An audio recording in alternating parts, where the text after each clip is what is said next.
যে 7ই নভেম্বর আবার নতুন করে আমরা আবার একটা স্বাধীনতাকে রক্ষা করতে পেরেছিলাম।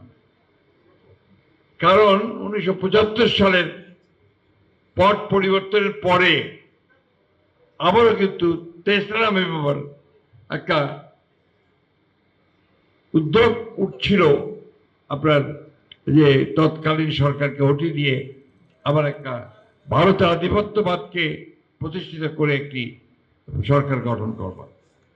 7ই নভেম্বরে সিপাহী জনতা তাদের বিপ্লবের মধ্য দিয়ে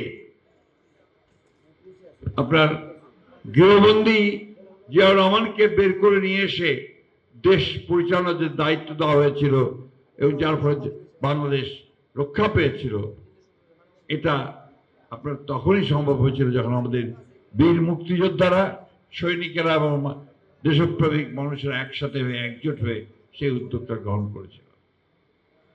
বন্ধুগণ, এটা অস্বীকার করার আজকাল অনেক অনেক অনেক কথা বলে।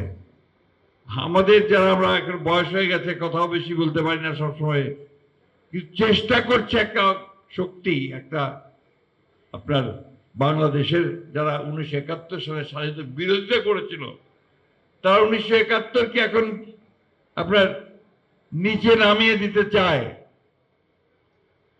তারা শুধুমাত্র 24শে জুলাইয়ের যে আন্দোলন তাকে বড় করে দেখাতে চায়। আমরা 1924-এর যে আন্দোলন সেটা 15 বছর ধরে করেছি, এক আধ দিন নয়। আমরা দেশে গণতন্ত্র প্রতিষ্ঠার জন্য, ফ্যাসিস্ট শক্তিকে পরাজিত করবার জন্য, হাসিনাকে উৎখাত করার জন্য আমরা কিন্তু 15 বছর সংগ্রাম করেছি। আপনাদের মুক্তিযোদ্ধারা সংগ্রাম করেছেন। তো আজকে যদি কেউ দাবি করেন যে এককভাবে তারা যে কৃতিত্ব, আমরা সেটা মানতে রাজি নই। আমাদের 60 লক্ষ মানুষের বিরুদ্ধে মিথ্যা মামলা হয়েছে। আমাদের দেশের, আমাদের প্রধান পার্টির প্রধান, এই দেশের সবচেয়ে জনপ্রিয় ব্যক্তিত্ব দেশনেত্রী বেগম খালেদা জিয়াকে 6 বছর কারাগারে থাকতে হয়েছে। সাজা হয়েছিল 10 বছর মিথ্যা মামলায়। আমাদের যত আপনার সিনিয়র নেতৃবৃন্দ আছেন বিএনপির, এমন একজন ব্যক্তি নাই, হাফিজ ভাই সহ সকলে সহ, যাদের এখানে শত শত মামলা ছিল না। আমাদের আবার বাইরে তো 440টা মামলা ছিল বোধ হয়। তো এই একটা অবস্থার মধ্যে আমরা যুদ্ধ করেছি, সংগ্রাম করেছি। আমাদের ইলিয়াস ভাই সহ 1700 মানুষকে গুম করে দেওয়া হয়েছে, 20,000 মানুষকে খুন করা হয়েছে। একটা ফ্যাসিবাদী দানবীয় রাষ্ট্র কায়েম করা হয়েছিল শেখ হাসিনার নেতৃত্বে। আমরা সেটার বিরুদ্ধে লড়াই করেছি। আজকে এখানে বিভক্তি আমরা আনতে চাই না, কিন্তু অত্যন্ত পরিকল্পিতভাবে কিছু কিছু শক্তি, কিছু কিছু মানুষ এখানে বিভক্তি আনতে চায়।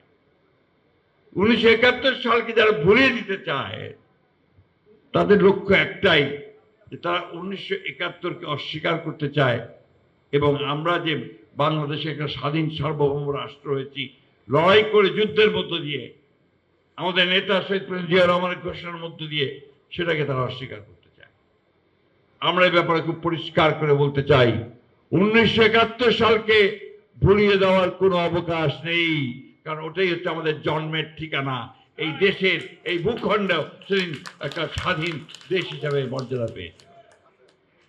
এটা আমাদের মনে রাখতে হবে সবসময়। 1971 হচ্ছে আমাদের অস্তিত্বের কথা, আমাদের পরিচিতির কথা, আমাদের স্বাতন্ত্র্যের কথা। সেই দিন যে ঘোষণা হয়েছিল স্বাধীনতার, সেই ঘোষণা হচ্ছে আমাদের নতুন জাতি হিসেবে আত্মপ্রকাশের কথা। বন্ধুগণ, আজকে সেই সমস্ত শক্তির অনেক বেশি উল্লম্ফন দেখতে পাই আমরা। একবার স্মরণ করুন অতীতের কথা। আমি কারো নাম ধরে বলবো না, কিন্তু নিজেদের অতীতটা স্মরণ করবেন। 1971 সালে আপনাদের কি ভূমিকা ছিল সেটাও আপনারা মনে রাখবেন। আমি কথাটা পরিষ্কার করে বলতে চাই, তাতে আপনার না কষলে আমার কিছু করার নাই।